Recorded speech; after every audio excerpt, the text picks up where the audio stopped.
Hello, for our country profile project, we have Syria.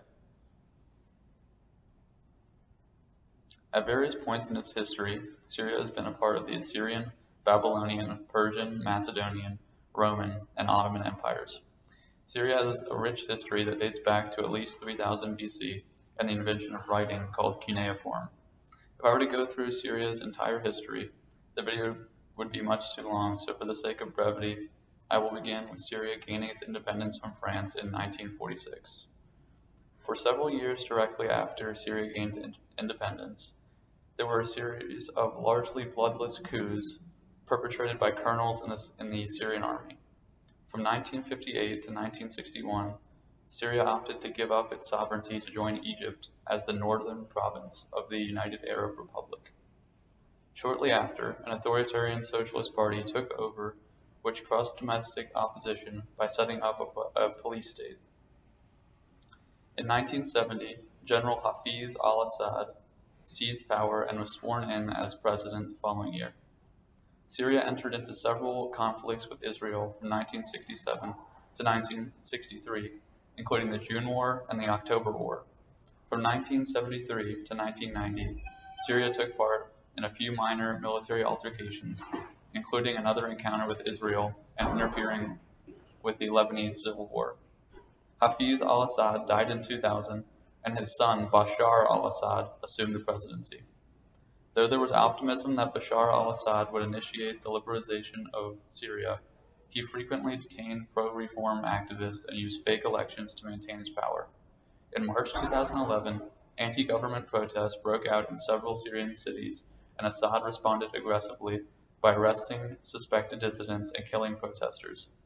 Later that year, the first armed conflicts began, and soon after, the Syrian civil war had officially started. At first, the rebel forces seemed to be gaining an advantage, but with Russia's substantial military assistance starting in 2015, the Syrian government remains in control of most of the country. The health sector has been enormously affected by the ongoing Syrian civil war. Deliberate and systematic attacks on health facilities, workers, and infrastructure have caused serious problems for those living in Syria.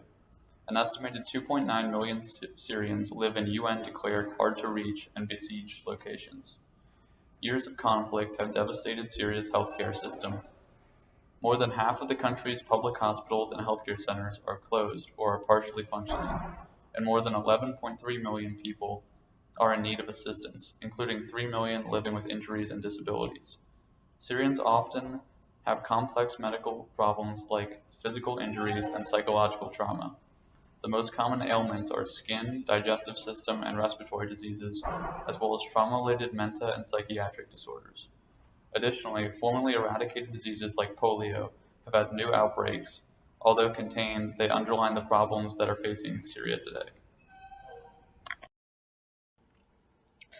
Next, we're going to look at some demographic information about Syria. The official language of Syria is Arabic.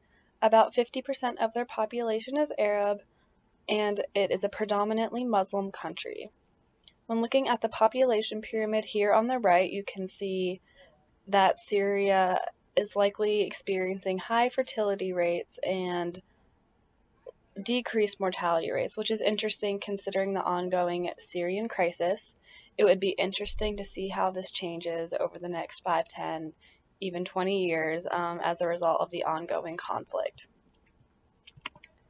When looking at these charts, these are just some basic rates and information about the country.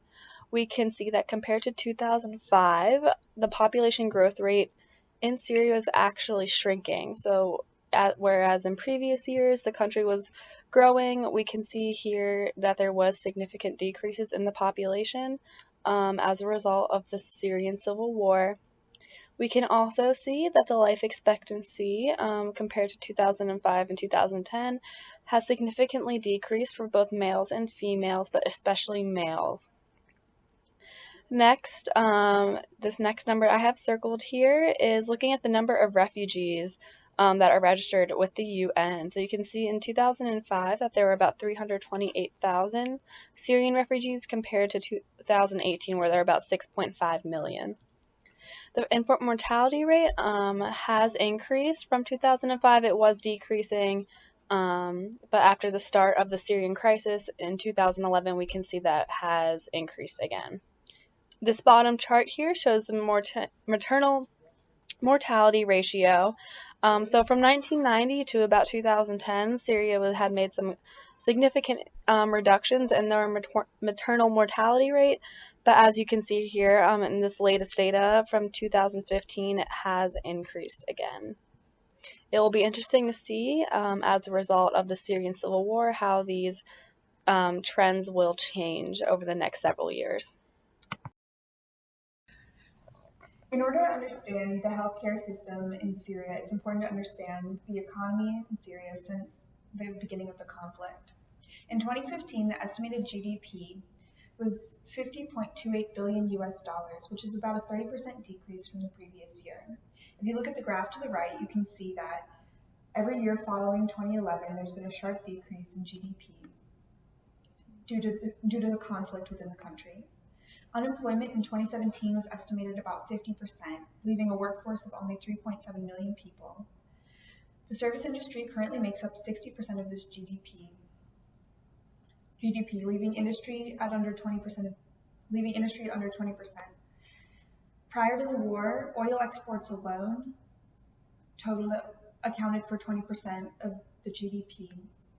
However, this oil exports have fallen from 600,000 barrels per day to around 32,000 barrels per day, as much of the oil fields are now controlled by ISIS.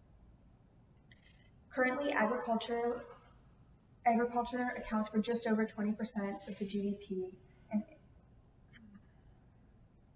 the healthcare system has been greatly impacted by the conflict in Syria.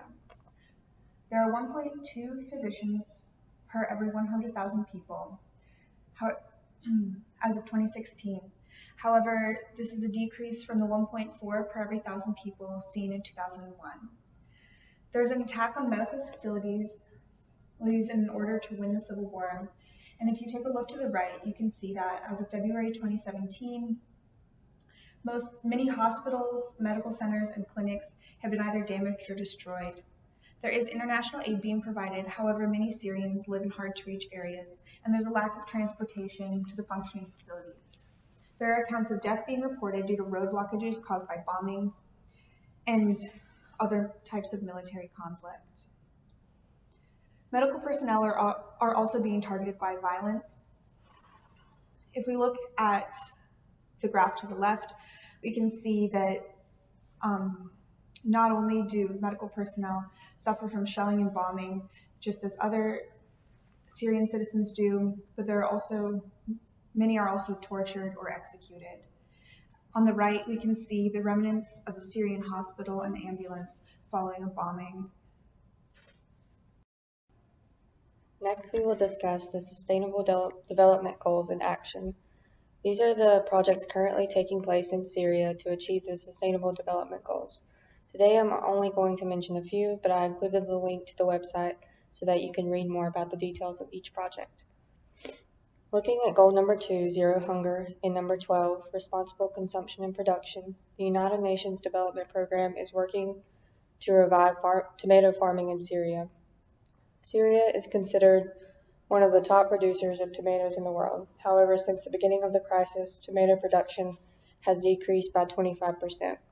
The UNDP collaborated with local partners to reach 43 farmers in both villages of Basatine and Al-Baida, in which polyethylene material was provided, in addition to a drip irrigation system, a bag of fertilizer, and durable seeds for each affected farmer.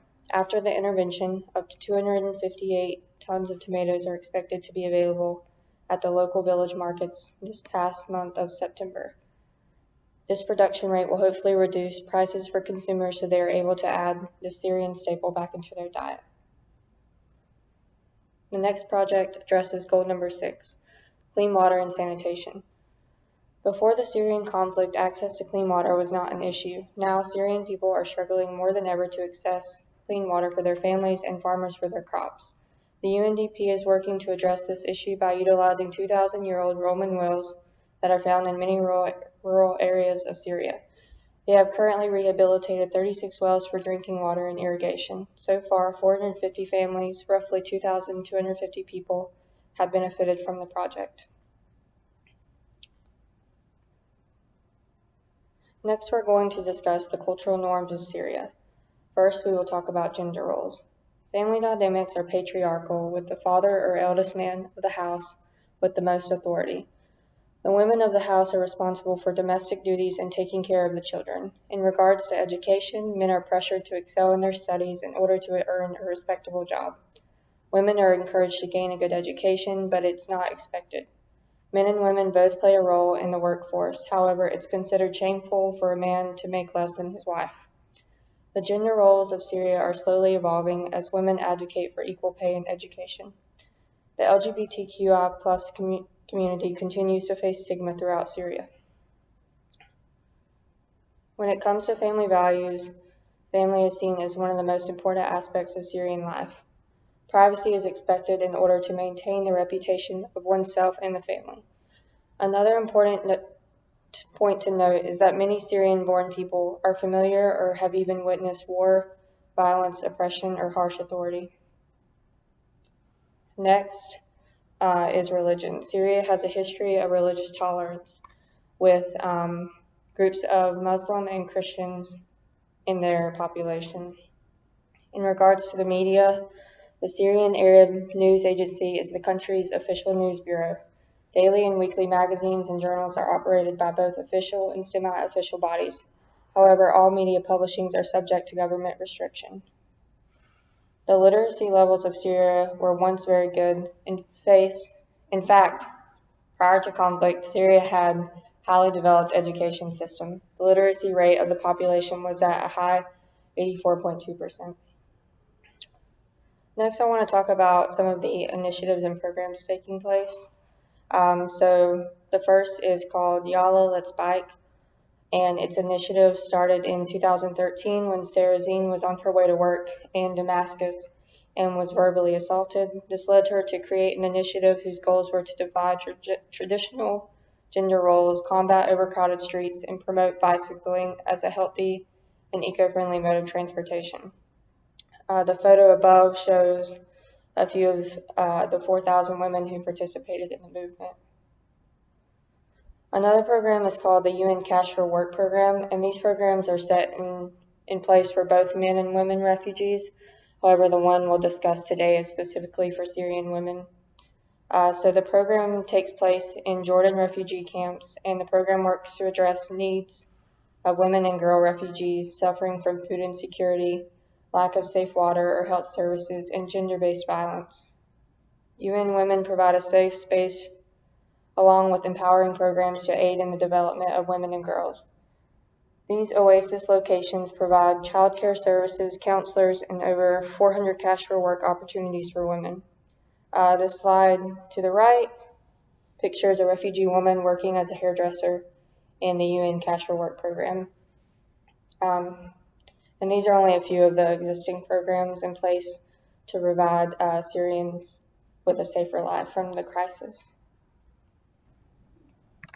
For education, Syria has 5 different levels of schooling, including basic education, first cycle, secondary education, and post-secondary education. Basic education starts at the age of 6, and you're in this for 9 years. Basic education is broken up into 2 sections, one being first cycle and the other one being second cycle. Students are in first cycle for 4 years and then second cycle for 5 years. For basic education, the curriculum is set by the Ministry of Education. The grading scale for grade levels 1 through 4 goes from a 10 to 1. 10 is excellent, 9 is very good, 8 is good, 5 to 7 is medium, and 0 to 4 is weak. Secondary education starts at the age of 16 and you are in for 3 years. To be put into secondary education, you have to pass a national exam at the end of basic education. While in secondary education, there's 2 branches of schooling you can enter into, these being general/academic and technical/vocational. Higher education is provided to students that pass secondary education, but this is not required. This is very similar to how we run colleges in America because students can get their bachelor's, associate's, master's, and doctorate's degree.